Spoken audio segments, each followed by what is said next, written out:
One second. Yep. Give me 1 second. Okay, you're live. Good afternoon. This is John Florescu. I'm in Bucharest, and my guest is It's Craciun, right? Yeah, Pronounced correct. yes, Like yeah, correct. Christmas. I Yes. see. Good. Well, anyways, I'm very happy to have you on, and it also gives us a new subject because we've been focusing a bit too much on the war in the Ukraine and the war in Ukraine and the war in Ukraine, and we've done a little bit of divergence into sports and into other areas, but in this area, which is probably the hottest area in the world, we haven't really got into too much. My guest today is Mihnea Craciun, who is in Bucharest with me, enjoying the summer weather that's hit Bucharest. And he has an interesting background, primarily as a banker for a number of years, I think 13 years at ING Bank. And also he was deputy director of EBRD, which is one of the really guiding institutions during the transition following the fall of Ceausescu. And I remember that the people who were head of EBRD could get the prime minister on the phone with the click of a finger. And you've had that experience going back a long time. You were at the Academy of Economic Sciences or Studies here in Bucharest, where you got a B and a BA and a PhD. You also studied at Wharton School at UPenn in Philadelphia. And then you've somehow ended up here. So I guess welcome, and tell me how you go from banking to digital entrepreneurship. Thanks a lot for having me, John. It's a pleasure to be here with you. It's an interesting question, and it's a question that I've been asked a lot of times. Um, the transition was actually pretty smooth. In my previous position at the EBRD, where I spent about 13 years, I was deputy head of EBRD's office in Romania. And in this position, I've worked with a lot of entrepreneurs, and most of them would tell me that they basically need more than just finance. They would need a little bit of knowledge, a little bit of support, a little bit of networking as far as expanding their businesses outside Romania are concerned. And as a banker, sometimes you have a plethora of instruments, but some of them are a little bit rigid for early stage entrepreneurs, and especially for tech entrepreneurs. So when Endeavor came to town, I said, well, that's something new, and that's something that is going to allow me to focus my attention and my experience on helping entrepreneurs actually really getting out of the country, expanding their presence outside. So that's why the transition was fairly quick and was fairly smooth. I kind of plugged out and plugged in very quickly. Well, it's interesting. I was reading a book on Elon Musk, and they were saying he made everybody nervous in Silicon Valley because he was always taking risks and pushing the risk. And as a banker, that's probably not what you want to see. So there must be two sides to your brain there, no? I was a maverick banker. I was always trying to help the people that I would work with, and sometimes you would not find internally the instruments to help them. So when I kind of moved on the other side, keeping the banking and it was great for me because basically it opened me to a network of people that I've met and who were very supportive to creating Endeavor Romania. But really, when I got out of banking, I said, wow, we have so many ways of solving a Yeah. problem, not Yeah. only one route. So, it was, in a way, it was liberating. In looking over your material and going on your website and reading up on you, there's really two endeavors. One endeavor in the United States, which has 500 employees, a big organization, and then they have Endeavor in Romania has been fantastically engaged in the marketplace. When did one begin? Tell us how that all evolved? So Endeavor began in 1997, and it started in Latin America. It was founded by two Americans who previously worked in Latin America and noticed that the entrepreneurs in especially Argentina and Chile, those were the first two countries where we started. There was no mechanism of supporting them getting out of the country with their products or with their services. Basically, those states were always, especially Argentina, was having serious cyclical problems Yeah. pretty much all the time, and there was no mechanism of supporting the entrepreneurs actually go beyond these local markets. So they came up with an idea of creating a network of people that could support them with a foot in the United States and a foot in Argentina, so that it is easier for them to transit in between the two countries. And of course, if you go out of your country, you need mentors, you need people to help you set up base in another place, you need people who you can trust. And it was slowly and slowly that Endeavor developed this network of people, initially on a Latin America, US, but then it expanded into the MENA region in northern of Africa. Then it went into Middle East, then into APAC, and then it came to Europe. And kind of fast forward 27 years from that moment, we are now in 42 geographies and have basically a network which is spanning all continents. And now it's probably around 10,000 people altogether. So selected entrepreneurs, mentors, investment funds, and stuff. And there's 42 markets where we are, and each of these 42 markets is independently run and basically decentralized. We have a mothership in New York, basically, but that acts more like a coordination office. Otherwise, operations in each country are independently funded. I see.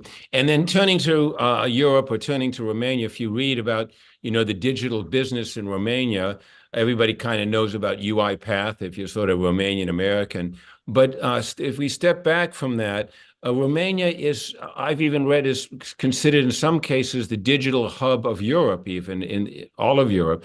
Is that true or is that an exaggeration? Well, I wouldn't say it's an exaggeration. I think it's a bit of I think there's quite a lot of truth in this statement. Romania has developed over the last 30 years very well from a technical perspective. Good technical schools, quite a lot of investment, favorable fiscal conditions. But that development was a lot of the time, and for a large period, focused mostly on services or outsourcing or this type of operations. It was really UiPath that actually built the product and got it out of the country, really on a global scale. But I would say UiPath succeeded a little bit against the tide of the local ecosystem. Virtually, there was not much before UiPath. There were a few exits, a few reasonably successful exits, and there were probably 2 or 3 companies that were selling things outside, and Bitdefender is another good example in this respect. But it's mostly in B2C. We didn't have until UiPath a champion in B2B business, and we didn't really have a global type of player before that. But we could not have had UiPath had it not been for an ecosystem which was digitally savvy. So that's why it's quite a lot of truth in this statement, but it's probably it's not the digital center of Europe, because these days and we see that in Endeavor, talent and really innovation can come from everywhere.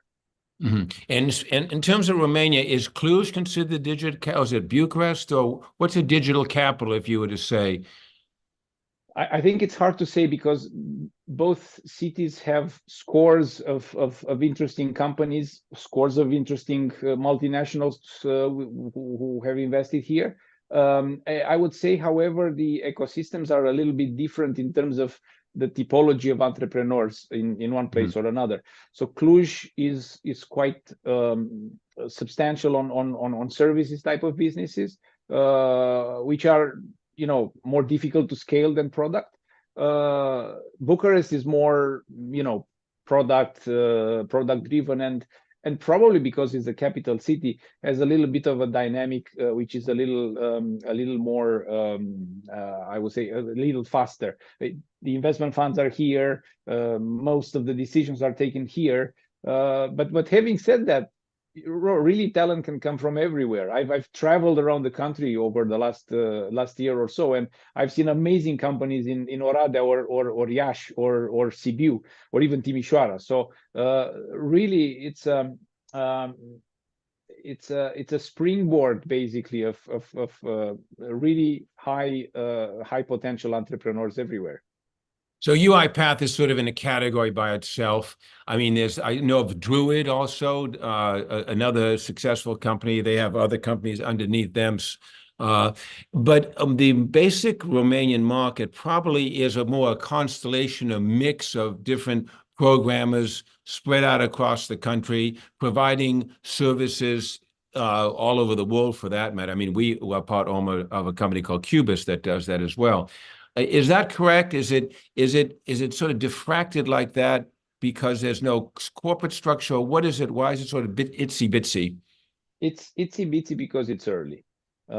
Because virtually an ecosystem is just being built right now. And Yeah. when I say ecosystem, and I'm probably abusing the word ecosystem, but it's difficult to Yeah. describe it otherwise. So I would say 10 years ago, we didn't have much. We had a few, as I said, we had a few exits, a few really golden people, as I call them, who built certain businesses and were more connected to the Western highway of finance and knowledge. But apart from that, and those cases were more like the exception rather than the rule, and were really Yeah. scattered. Yeah. Then gradually, we started getting angel investors organized in groups, and now we have groups in Bucharest, in Cluj, in Timișoara, and then we had the first VC funds, 2018, 2019, the first accelerator, the first incubators, and then you have this small ecosystem kind of showing up in a way. Yeah. And then, Yeah. of course, with UiPath, we have got the chance of actually seeing what it's like to scale globally. Yeah. And out Yeah. of UiPath, you get this, again, a term which is abused, but it is accurate. The UiPath mafia, who started kind of flowing back connections and knowledge in the ecosystem and investing or advising or starting new companies. And it is right now that we are in a moment where the first Romanian funds have started actually announcing the second fund that they have raised. So I think the ecosystem is maturing. It's itsy bitsy because it's UiPath is in a category of its own. And then you have reasonably successful companies, but much earlier stage than UiPath. The Druid you mentioned, FintechWays is another one, Veridion is another one, FlowX is another one, Creatopy is another one. And those guys are the new kids on the block, as I call them, but they are still miles away from where UiPath is today. And the journey, I see the journey being not necessarily shorter for them to get to that stage, probably easier because they now have some things that underpin a little bit their growth. And of course now, unlike 10 years ago, they have Endeavor in Romania working for them. Right, I see. So you're arriving time, and as you said, the main difference is time, the lapse of time, but maybe the lapse of time will be offset perhaps by Endeavor and people like you who can somewhat accelerate the activities. In the course of time in the last few months or years, competition, of course, is entirely global. You can get people in the software business from South America to Ukraine to India and so forth. Is the pricing structure in Romania, in terms of software development, moving up a little too high to be still competitive at the global marketplace? I don't think so. First, that a company, in order to grow, is going to spend not so much time focusing on Romania. I mean, Romania, we are all Romanians, and of course we love our country, but in terms of size of the market and in terms of consumption of startups, this is not the most relevant market for tech startups. So I think there's a bit of a and there's a mindset kind of revolution that we are seeing. I mean, these companies, if they want to actually scale, they need to think globally from day one. And if you think globally from day one, this pricing kind of discussion is not really applicable. Your target customers are elsewhere. You have to leverage on getting your costs down and getting the best talent, as long as you have a compensation type of advantage in the local market. But in terms of actually competing out the big guys outside, I think we are basically competing in a global market. So first you have to be competitive in terms of product, and then of course pricing is a different matter. We have the chance of actually having a very close UiPath alumni mafia close to us. And one of the things that I've learned from their from some of them was that when they started, and it's typical for startups, they were probably 30% lower than the competition in terms of cost. Now, when they are leader of the market, they are probably 30% more expensive than the competition, because the competition is really behind.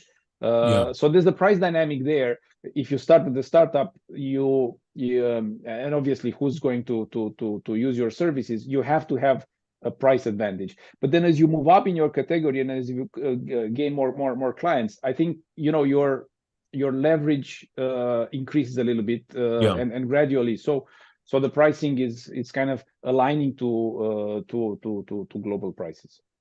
Can you give me an example of not UiPath, but something similar to UiPath, a Romanian company with talent that sort of had the right mindset, that you two hooked up together and things worked out really quite nicely for both sides? It's the company that you mentioned earlier, Druid, which is probably at this point in time the most dynamic startup after UiPath, and of course the other entrepreneur that we have selected, FinTech OS in Endeavor. Druid is now really trying to take the US market by storm. They have raised Series B of $30 million at the end of last year. Our Endeavor Catalyst Fund participated as well in this series, and this is going to be used primarily for taking on the US market. I think startups like Druid, which leverage AI to create conversational business applications, and it's mostly focused on kind of the internal market of multinationals and large corporates, is enjoying a pretty good dynamic right now. Mm-hmm. And you use the word who we select. So how does it work? Do you go and look around the marketplace when we want this company that does cryptocurrency or AI and cryptocurrency for one of my colleagues who's into that, or do they come to you, or which way does it go? I think things have changed. When we started, it was mostly us trying to get them to consider joining Endeavor, because the brand was virtually unknown here. We were working to establish it around and present basically the advantages of being part of our network. As we grew and as we started working with several actors of the ecosystem, and especially with the Romanian VC funds, but also the regional ones, we started getting more kind of reverse type of inquiries. So we got funds coming to us and saying, look, we've got this great company growing. And we said, yes, we know them, we're following them. Yes, but they are in a moment where they need a little bit of help on this market and access to a certain type of mentors that is probably more difficult to get for them at this point in time. Would you help them? And of course, through the funds and through the local accelerators and incubators, we've built a larger pipeline. And of course, what we noticed over the last 3 years since we started is that usually the founders really get it quickly, i.e., when they realize that they have on the ground a player with really a global presence, they realize that this is the type of partner that they should have. So now we have more people coming in and saying, what does it take for me to become an Endeavor entrepreneur? And this is where it gets a little tricky, because the selection in Endeavor is a very rigorous process. So we always follow basically 3 dimensions. The dimension of the entrepreneur, because it has to be somebody ambitious, it has to be somebody with a vision, it has to be somebody who really wants to grow and has the capacity as a leader. And then we look at businesses. Are they scalable? How easy can they scale? And what kind of problems are they solving? Are they disrupting industries? Are they just slightly improving certain things in their sector? And then we look, and this is probably the most important part, where are these businesses now? Are they in a kind of inflection point type of moment? Can they scale 10 times more than they are right now with the right kind of support underpinning their development? And if so, we are ready to select them. But of course, this requires that we have several interviews with them, several evaluations, and there's a very rigorous selection process, ending up with an international selection panel, an Olympiad of an Olympics of entrepreneurs, where we get people from all around the globe pitching their startups to Endeavor. So you're like the admissions board at Wharton School, right? You sit and look at all these applications, decide who gets in. How many people are you in Romania? We have a very small team, actually. We are a non-profit, so You're a non-profit, yeah. the model as such is the same in US as in the whole world. We are all non-profit entities. We have a small team here in Romania. We are 3 people as of this week. We were 2 before. Usually the stuff in Endeavor doesn't get much bigger than that, than probably 10 people in more developed countries. But having said that, there are ecosystems where we have been for the last 26, 27 years, like Brazil, where we have 100 people on the ground. Yeah, I saw you had 500 on the, when I look at the Endeavor thing, 500 people. So they come to you, let's say I have an idea using AI to do whatever can be scalable. What's the cost and the price of that? Okay, so I have a company, I own 100% of the shares, and you say, listen, we can help you in XYZ. Is it a flat fee? Is it a percentage? Or how does it work? The price is mostly in time, actually, because assuming that the business, the entrepreneur, and the timing are more or less right. It's difficult to get all 3 dimensions at the same time in position. And maybe we speak later about the fact that the ecosystem in Romania being early, most of the companies are actually do not meet all these criteria that we are looking for in terms of revenues, in terms of fundraising capacity or track record. But what we do is actually we try to understand what their challenges are, and based on their challenges, we try to find the right people in the global network for them, and we ask them, because you asked about the price, we ask them to give us their time, and we connect them with the right people that can actually answer those questions, answer those challenges. And as they answer the challenges, basically they also evaluate the entrepreneur and the business from these 3 dimensions that I told you about. And if the evaluations are positive, basically we move them to the Olympics of the entrepreneurs. And so if the entrepreneur has a $2 million operation, is that too small or about right or what? That's about right to start a selection process. Yeah.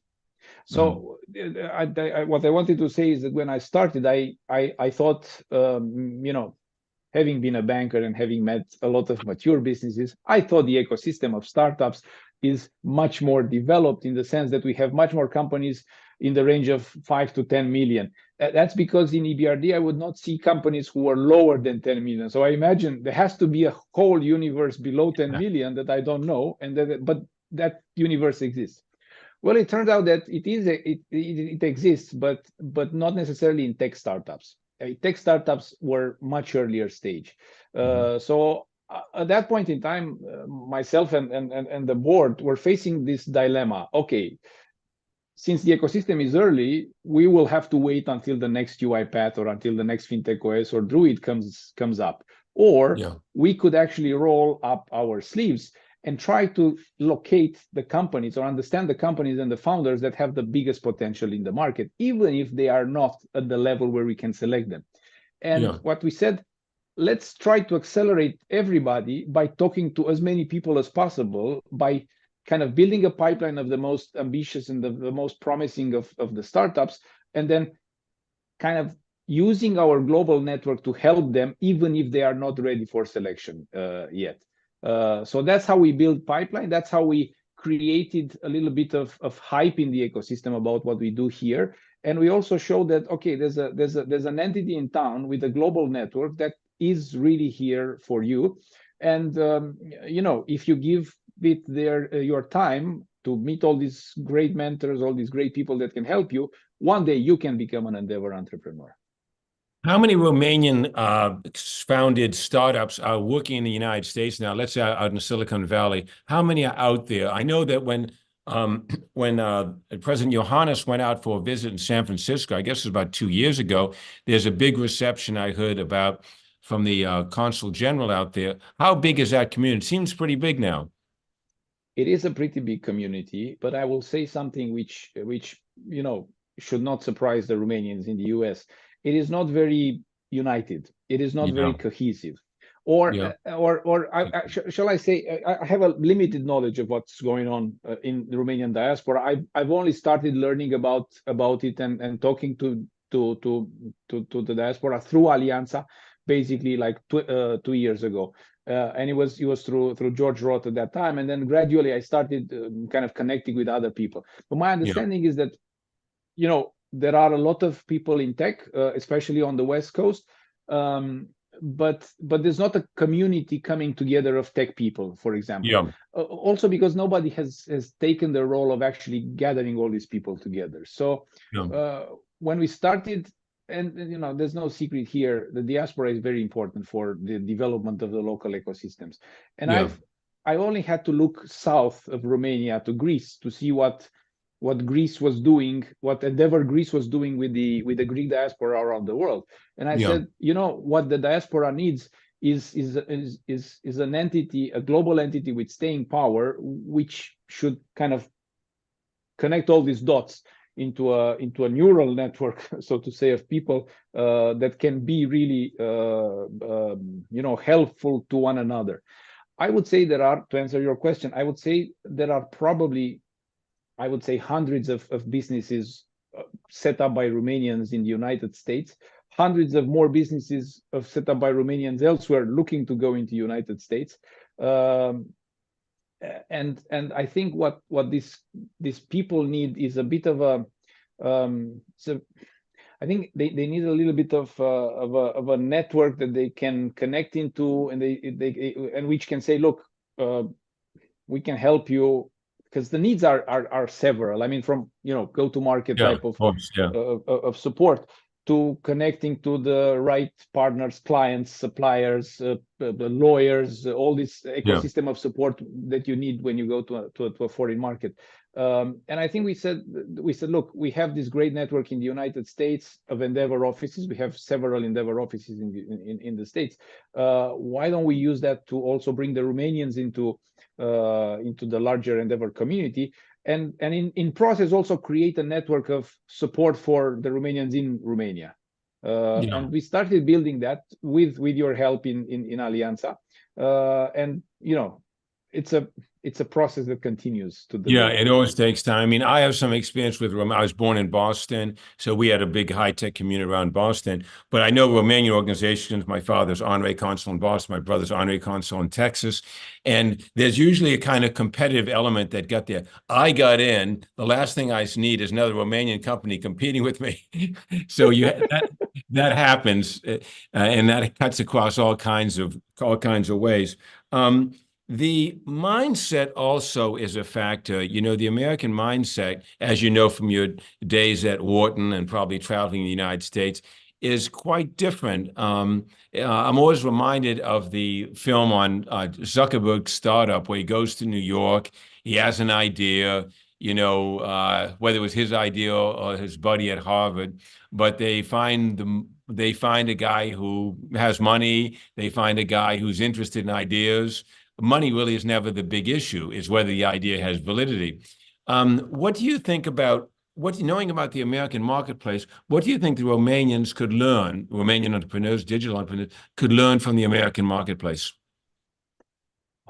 You mentioned it at the beginning. It's a mindset revolution. I think we still have here in Romania a little bit of a problem selling ourselves. And if you look, and I kind of can say it after 3 years, most of the startups that we work with are great at developing amazing ideas and amazing products. What they are lacking is a little bit in soft skills, in marketing and sales, and in actually getting a little more, I would say, courageous when they get out of the local market with their product. I mean, it's also something that you learn, and you learn only by seeing it done by somebody else. I mean, it's one of those things that if you watch it long enough, if you watch somebody doing it right long enough, you kind of get the grasp of what's going on. But I think, you know, what we have lacked here is really the role models of people who have been successful abroad. And the funny thing is that, and I've discovered this by coming often to the United States over the last 3 years, we have exactly this type of people in the US. And a lot of the people I met through Alianta and through this consulate type of support that Romanians are providing to other Romanians going to the States. But these stories are not known in Romania. So if more stories of these people would be known, and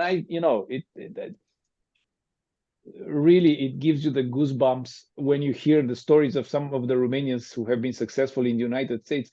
But not a lot of people in the country know about these things. So it's difficult to relate to. I mean, everybody relates to Elon Musk and Mark Zuckerberg. But if you have the story of a Romanian who made it in the United States, I think that would be much more impressive and it would touch you much deeper than the story of somebody who, you know, we have this view that Americans have been born in the best place in the world because it's a great market, it's a big market, it's deep, it has the knowledge, and it has this mindset of, you know, if you can make it here, you can make it everywhere. Yeah. But if we would tell more stories of Romanians who made it in the United States to the Romanians in Romania, I think we would basically kind of upgrade them a level to basically saying, look, we don't have anything lower than other people. Of course. We have not anything less than other people. We can do it. So, and it's this mindset revolution. And here Endeavor has been extremely helpful because most of the people that we have selected in our communities come really from emerging markets. And sometimes, I mean, these markets were really basket case of economic policy, like Argentina is one example. But Turkey is also one example of a difficult market internally. And yet there are hundreds of companies making it out of those emerging markets and making it big worldwide. So if we have this in our DNA, we can definitely bring it to Romania. Yeah, I mean, it's like what you say is that there are no heroes, Romanian digital heroes in the United States. I remember, and I've mentioned this before, meeting Bill Gates at the Microsoft campus because I was doing a show with him. And when I met him, he said, "Oh, your name is Romanian." I said, "Yes, it is." He says, "This is now 15 years ago." He said, "Well, I have more Romanians here than any other nationality." And he said, "I have so many Romanians that I have cafeterias with Romanian cooks that we bring over here." And I thought that, wow, what a refreshing way of thinking about it. But it's true that you cannot think of a hero figure, Romanian, which are the most successful Romanian launched companies in the United States that people could look to outside of UiPath? Difficult to say, but probably the second closer comes Bitdefender. Yeah, Bitdefender. Yeah, here. And there are several businesses set up by Romanians in the United States who are fairly successful, startups as well, but fairly successful. There's a startup in New York called Ezra and doing MRI scans for much lower price, but with much better accuracy, screening for cancer. There are several other people that I can think of also in New York doing a number of ad tech type of businesses. Ad tech, advertising. Yes, it's called Blind Spot. I think it's the company. Several other companies on West Coast. We even have, I mean, we have people who have gone through Y Combinator in the States and now building products in the States. Still startups, still early stage, but already operating in a bigger market and operating fairly successfully from, you know, I wouldn't say day one, but certainly day 10, day 15. Yeah. I mean, I think your idea of trying to identify a successful, I'm probably the head of UiPath, I forget his name right now. What's his name? The CEO of UiPath? Daniel Dines. Oh, yeah, Dinos, yeah. I mean, for him to be talking to other tech leaders in a casual conversation, explaining the lessons he learned, would probably go a long way in doing the most difficult thing, which is helping to understand a different mindset. It's not so much which specific idea or which technology is going to work, but a different mindset. That company, for all intents and purposes, like an American company, it's on the stock market, I think, right now. Yeah. Yeah. Going to the role of the government, we talked about private investors earlier in the case of Zuckerberg, but the government, what can the government do to help? In the United States, I don't see the government so actively involved. It's more entrepreneurs that sort of, if there's a good idea, money rushes to it, like with AI, artificial intelligence today. Does the government here in Romania, what kind of support? Is it enough? Is it the right kind of support? Tell me about that. I think the government can do much more. And, it's probably an understatement. It can do much, much more. I think, the biggest, we need to have a bit of a more structured way of answering this question. There are ways in which you can support startups, and there are ways in which you can support people who support startups. I'm talking about creating an easier way for investment funds to raise money. For example, in Romania, the pension funds are not allowed to invest in VC funds. This is a mistake. The biggest pools of money, perfectly aligned, basically with the business of a pension fund, and with the pace of actually getting money out of a pension fund. The venture capital, the private equity business is basically ideal for this type of investment. Imagine that we have this untapped pool, and the funds cannot basically develop in the local market because there's not enough money to be invested in funds and to act as a catalyst. Second, but this is more of a nice to have, but quite important, because this is how everything started. We don't have a law of angel investors. A law of angel investors will bring more people into this field, would basically create this category, which is big in the States and pretty much everywhere around the world. And it's only now kind of, gathering pace in Romania, and there's quite a lot of lobby about this. But I think the kind of cross-sectional thing that the government can do is actually create a fiscal playing field in which startups really can thrive. I think, from this point of view, things have been done, but and for a long period of time, the IT people benefited from certain fiscal advantages. Now these advantages are not valid anymore or have been taken back. I think that was a good development because that brought in a lot of investment.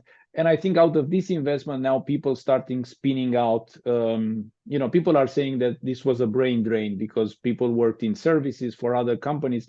But out of these services companies, there were a lot of ideas of people kind of getting out and starting their own startups because they had this advantage. What the government can do here is create more incentives for startups to actually thrive, but also work with the local ecosystem. Set up accelerators, build this type of people where startups and innovation can express themselves, and by doing that, you've already kind of solved half of the problems that they have. I mean, if you take the Romanian film industry, it probably wouldn't exist without the support that comes from the state, because people tend to not watch a lot of Romanian films, even in Romania for that matter, certainly overseas. In the case of funding or the government stepping in, I know you had the former Minister of Digitalization. I think he was, seemed well plugged into what was going on in the United States. But I always wonder, I mean, how much have they invested in startups if you could take it on an annualized basis? Does the Romanian government have a fund? No. Mm-hmm. It's simple so answer, here no. They have a place which is one of the key talents, without saying the number one in Europe. And we're in an industry which is probably the most dynamic in the world today. But the government obviously hasn't been convinced to make the argument. No, I think the answer is is a bit nuanced, because there is some sort of public money coming through this resilience and a recovery plan that the EU has set up. But I haven't seen an initiative like creating a fund of funds at the level of the state and kind of seeding basically various initiatives of this kind to create more of a movement in the sector. And if it hadn't been for this resilience and recovery fund, I don't think would have been anything basically meaningful in Romania. And Mihnea, when you're saying earlier about angel investors in Romania, now we're in AI, which seems to be as hot as a pistol, and with billionaires being created all the time. How big is the pool of angel money in Romanian angel money in this sector? Idea? I'll give you some figures. I hope I'm right. I think last year, I'm part of various angel groups, and each of them does some sort of surveys at the end of the year to see how much people have invested in startups. I think the figures are in around 7 to 10 million per year. Million, yeah. So very small, given the thing. Very small. In the AI sector, has Romania started to push? Have you had companies come to you where you see ideas that in the AI sector, let's say in the last 24 months, where you say, wow, you're really onto something? Have you seen that? We are working with a number of, I would say, very high impact and promising entrepreneurs who are using AI to build really innovative projects. I've seen a lot. So Druid is one of the champions, but there's another one called Veridion, using machine learning and AI. It's a Dun & Bradstreet, but a digital Dun & Bradstreet powered by AI. It's an amazing company, growing really exponentially over the last year. Another one is Creatopy, which is you mentioned, again using AI. It's a ad tech company, again creating ads quicker, making ads quicker with the help of AI, and basically virtually growing without much sales investment, marketing and sales investment, product-led growth, basically. And then there are several other earlier stage, I would say, who are now being born and harnessing basically the potential of AI. But I think these are the most relevant of them all at this stage. I mean, you get slightly the impression, hearing you talk this out, when you're talking about a lack of understanding of marketing, a certain hesitancy among Romanian entrepreneurs because they don't know which way to go, that they better get on this train fast because you missed the boat. And we had all the natural advantages. Romania's tech people, or at least engineers, were the best in the world and so forth. Does that, you feel that sometime? I feel that, John, and actually it's one of my frustrations, because I'm not young anymore, so I don't have the luxury of saying it will come. I just need to kind of wait, and it will naturally come. I tend to try to move fast. I want things to happen quicker from this perspective, and I also have, I have exactly the same image of a train with two speeds, and as you have a highway going beyond Romania, on which you have all these great ideas and great investors and people putting money in some champions, and then you have a kind of a county road, so to say, underneath, in which we are trying to kind of go as fast as possible, because there's an intersection there's a junction with the motorway. We need to speed up. That's what we are trying to do with Endeavor. We try to bring this kind of global expertise closer to the local market, hoping that, small as it is, the local market, the effect is going to be kind of accelerate basically the speed of development of the whole ecosystem. Yesterday, I was in France and I was talking to one of my nephews, who's a Florescu, and he's starting a startup in London. And I said, "Oh, well," sort of waving the tricolor flag. "Are you using Romanian things?" He says, "Well, no, I got these guys in India." And I said, "Well, how? Why?" Said so. All this, and he was saying, "Well, they present themselves so well. You go to them." They have a board with all their recommendations, what they've done over the thing. They're quick. They're obviously inexpensive, but cost is just one factor. But how this guy marketed himself was so effective and so convincing. Okay, you're dealing with a more essentially English-speaking person. That yes, I didn't really have to look anywhere. And then sometimes I look at Ukraine. They're also very good and quite a bit less expensive, just because I don't know the conditions of life. They'll take less. I think that. That is a danger probably to the investors or Romanian entrepreneurs, and also the difficulty of getting a foothold in the United States. To get into the U.S. is not that easy. What if somebody has a great idea? What kind of obstacles do they have, let's say, from an immigration point of view, getting into America? Can you get in if you have a good idea and get the necessary papers?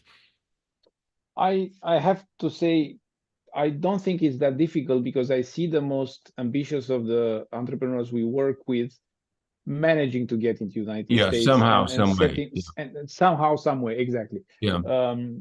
And setting up shop there. And I also see they have basically staying power there. So once they go there, I see it's fairly easy for them to find their way around. So I think, these are skills that you get once you get into a competitive enough ecosystem where you basically need to struggle, and you didn't know you have those resources inside you, but then you discover them and you realize it's not that impossible. So I see more and more of these things. I also see exactly what you say, the fact that in terms of presentation, we lack probably the kind of audacity and the expertise that some of other nations have. But you also can't force these things onto people. You only develop, you only start swimming if you are thrown in the water and you feel how it is like to swim. So from this point of view, indeed, we try to, and it's funny because most of the conversations that we broker are between entrepreneurs from Romania and entrepreneurs from everywhere else, and it's mostly emerging markets. And when they see somebody, the way they present and the way they have been successful, people start saying, well, it's not that difficult. Maybe I can do some of these things. And that's how you kind of build this confidence. And then, do you think that the obstacles to growth of the digital sector in Romania are attributable mostly to the government and what they can or maybe wish to do, or outside the government, such as in the United States, from the private sector? Which is more of a key to the kind of growth? I saw 52 billion by 2023, something like that as a target. It's as much as I'm used to say the government is responsible for the reason we are not using more of our potential. I don't think it's the government's problem here. I think somehow the right ideas find the right investors, find the right capital, and get out of the country. But once they get out of the country, they realize they are not alone. And that's a global market, and there's a very competitive market. So I would say facing this competitive ecosystem and environment in the United States sometimes is a bit of a shock. And even for the more successful ones, the first one was a bit of a shock because you don't know the culture, you don't know the people, you can't trust some of the people that you get to hire there. Sometimes you make mistakes in hiring people. You realize it's not that easy. Sometimes the founder needs to relocate in the States, spend some time there, drive the sales process himself or herself. It is not easy. But I would say, John, it's not easy for anybody. Yeah, of course. So once you get out, you're basically in the same pool with everybody. You have to swim your way out and be successful. So, it's life. Yeah. The top schools in Romania, you were attending for a while there at Wharton and business schools, it's very good, like HBS or Stanford. or up at MIT. But the top schools for training people in this sector in Romania would be which ones? I would say the technical schools in Bucharest, Iași, Cluj, Timișoara are really, Brașov as well, are really very good schools. I'm saying it because traveling around the country, most of the very smart people I see are technical people. Yeah. If you talk about the business side of the education system, or the kind of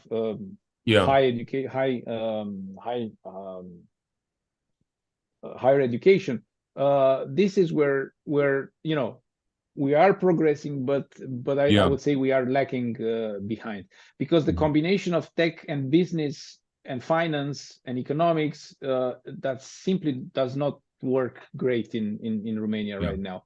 There's very few cross fertilization between these topics, these areas, and I think more needs to be done here.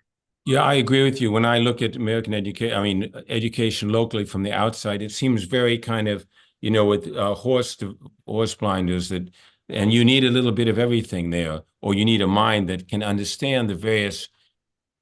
I was in Stanford exactly 1 year ago, and I realized you never start a technical process or project if you don't have a market to address it, if you don't have a problem, if you don't have a need.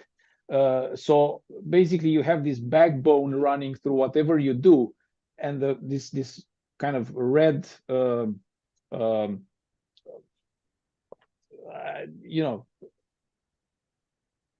I'm looking for the right word in English.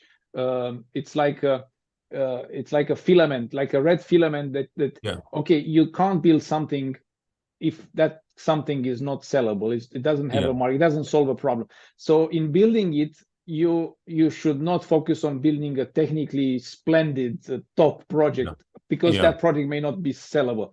So in this journey, you need to kind of surround yourself with the people who would know how to guide you, so that eventually what your effort is finalized in a product that is solving a problem. And I realized, seeing what Stanford does, is that until we replicate the same kind of mentality and the same kind of journey, I would say, in Romania, it's going to be very difficult for us to outcompete anybody who has this mindset already there. But having said that, there are certain certain people, certain topics that are kind of trying to bridge that gap in the Romanian education system. When you go to the question of mindset, from being out in California, if you have a startup that fails, well, there's nothing wrong with that particularly. You probably learned something. And so the people that put their money behind that have patience, and they have the stomach to withstand a loss here and there, and they hope, like Peter Thiel or some of these other people, they'll cash in big elsewhere.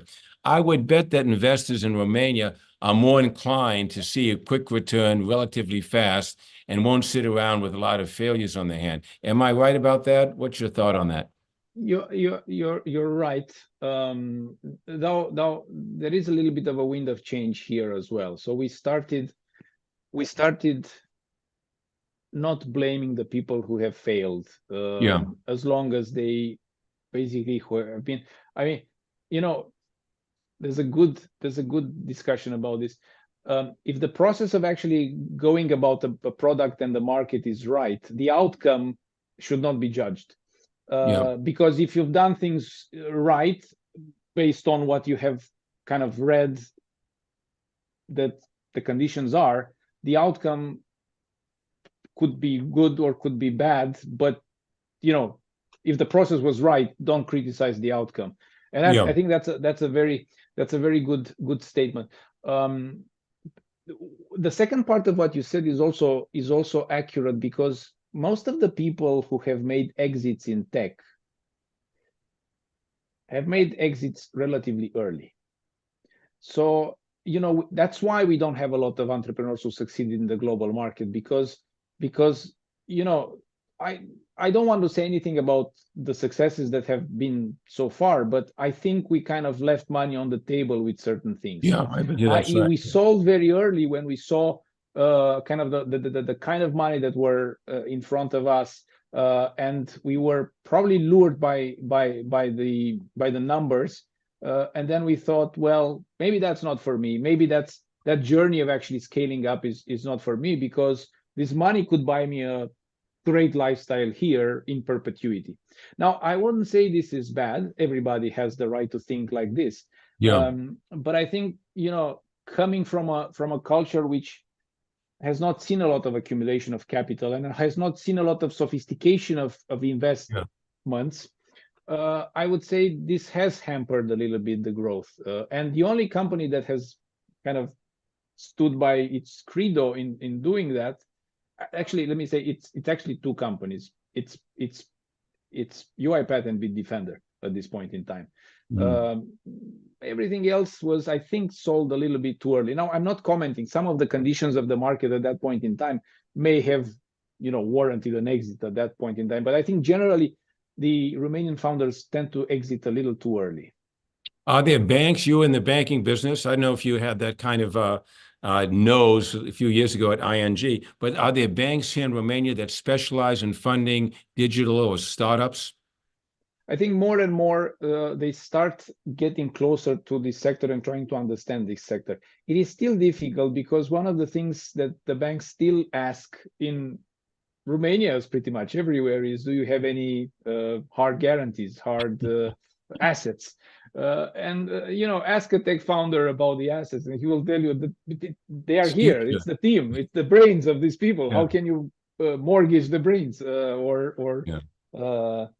So I think, but gradually banks are trying to help. My previous employer, the European Bank for Reconstruction and Development, even has a VC fund that invests on its own. So I think people are moving in the right direction. But, as much as in the United States, where you have kind of crossover banks, Silicon Valley Bank is an example. The banks here, and taking into account the type of products that they have on the local market and the sophistication of the local markets, they are still not financing tech startups yet. Right. Well, Luca, I wonder if you had any questions you want to pop in there. Otherwise, I can keep going ahead here. We have comments, not a lot of questions, but people Give some comments. Give some comments. Alan Cruz mentioned that Flavius and Mihnea is an example of a successful Romanian business founder in the US.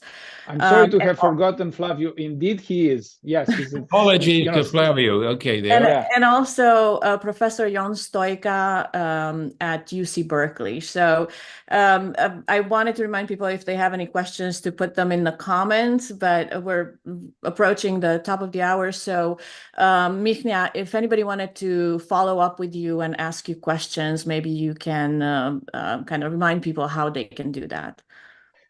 Yes, of course. No, you mentioned Databricks and John Stoica and Matei Zaharia. Actually, we have two more amazing founders in the States, in one of the most dynamic and really acquisitive company these days, Databricks. Indeed, as I said, the role models are being minted. People who want to get in touch with me can do it on LinkedIn, or they can, pop me an email at my email address of Endeavor Romania, which is mihnea.craciun@endeavor.org. But of course, LinkedIn is probably the easiest way to get in touch with us. So don't give your home phone number. It might be ringing off the hook. But would you be willing to accept the Minister of Digitalization in Romania? Would that appeal to you? John, I'll be very honest with you. I've worked with the public sector for pretty much all my life in EBRD. First as an energy banker, then as a deputy head in Romania. I don't think this is a sector where I would shine. I just found my place amongst the entrepreneurs in the private sector. There's still much work that needs to be done there. Well, listen, on that optimistic note, I will wish you good luck and success. And I thank you very much for coming on for this hour. And hopefully we can have a catch-up call, and maybe next year, so we can pick up from this conversation. Absolutely. Thanks.